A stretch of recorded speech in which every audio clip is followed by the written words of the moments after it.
शेतकरी मित्रांनो, हळद लागवड ही बऱ्याच शेतकऱ्यांनी केलेली आहे आणि आज 15 जून 2026 बऱ्याच शेतकऱ्यांनी हळद लागवड केल्यानंतर सर्वांना असंच वाटते की आपली हळद आता सडते का, कारण तापमान भरपूर आहे, पाणी व्यवस्थित बसते का नाही, लोड शेडिंगचा प्रॉब्लेम आहे, वीज बरोबर नाही, तर आता करायचं काय.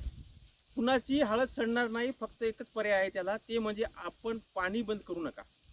पाणी बंद करू नका. जो ओलावा आहे, जे वातावरण आहे, जे थंड वातावरण आहे, हे आपल्या आजूबाजूच्या परिसरामध्ये तयार झालं पाहिजे. सर्वात महत्त्वाचं, आपले बेड भिजून घ्या. आपले बेड पूर्ण भिजल्याशिवाय जे 9 इंचाचे 1 फुटाचे बेड असतील ते पूर्ण आतमधले ढेकळंसुद्धा मुरले पाहिजे. म्हणजे जमिनीमध्ये कुठल्याही प्रकारची गरम वाफ राहिली नाही पाहिजे, थंडावा निर्माण झाला पाहिजे आणि त्याच्यानंतर हळद लागवड करा आणि त्याच्यानंतर पाणी त्याला सारखं चालू द्या. कमीत कमी एक शिप आपण लावली तर त्या शिपवर मग ती ड्रीपची असो, स्प्रिंकलरची असो, तुषारची, ती स्प्रिंकलरची शिप भिजायला कमीत कमी 2 दिवस आड गेले तरी चालते.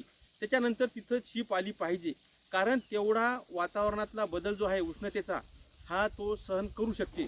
परंतु त्याच्यानंतर 3रा 4था 5वा दिवस जास्त गरमी होत असेल किंवा ढगाळ वातावरण भरपूर तापत असेल आणि वातावरणामध्ये पाण्याची वाफ होत असेल किंवा आपण बेडवर पाय ठेवल्यानंतर पाणी दिल्या ज्यावेळेस आपण स्प्रिंकलर बदलायला जातो तर त्यावेळेस जर पाणी आतमधलं गरम येत असेल तर हळद सडण्याची चिन्ह आहेत. परंतु असं होत नाही. फक्त एकच पर्याय करायचा, 2-2 दिवसाला आड करून पाणी देत राहायचं. त्यामुळे तुमची हळद सडणार नाही आणि त्याच्यावर कुठल्याही प्रकारचं तणनाशक वगैरे फवारायचं नाही. गवत वाढू द्या. गवताच्या मुळ्यांमुळं आतमध्ये जे गवताच्या मुळ्यांचं जारवाढ वाढते, त्याच्यामुळं ते जमिनीमध्ये ओल धरून ठेवते. त्याच्यामुळं हळद कुठली सडत नाही, उलट हळदीला आतमध्ये थंडावा निर्माण होते. कारण मुळ्या ह्या थंड असतात, गरम नसतात, कारण त्यामध्ये साधारणतः 80% पाणी असते मुळ्यांमध्ये. त्यामुळं त्या थंड असतात, त्या कधीही गरम होत नसतात. तर गवत वाढलं तर वाढू द्या. त्याच्यानंतर जेव्हा पाऊस पडेल त्यावेळेस त्या गवतावर किंवा हळदीचे कुठं एक थंब निघायला त्यावेळेस आपण राऊंडअप फवारायचं. त्याच्यामुळं पूर्ण गवत मरून जाईल आणि आपली हळद फक्त आपल्याला दिसेल. हा प्रयोग फक्त आपण हळद लागवडीनंतर 20 दिवसापर्यंत हा चालू ठेवायचा पाण्याचा. नंतर हळद आपली वर येते. वर आल्यानंतर तिला कुठल्या प्रकारची सड वगैरे लागत नाही.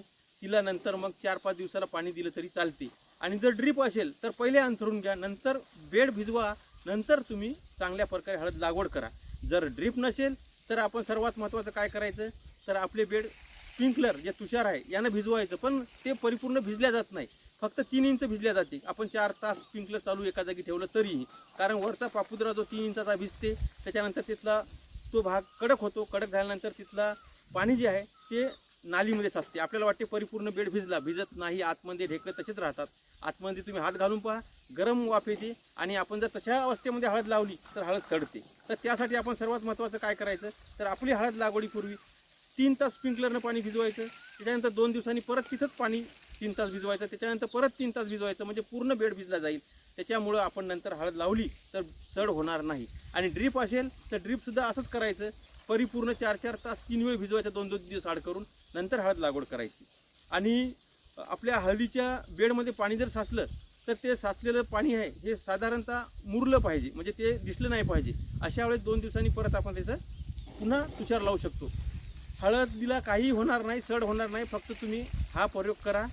काही कुठलीही सड लागणे, मरणे, हळद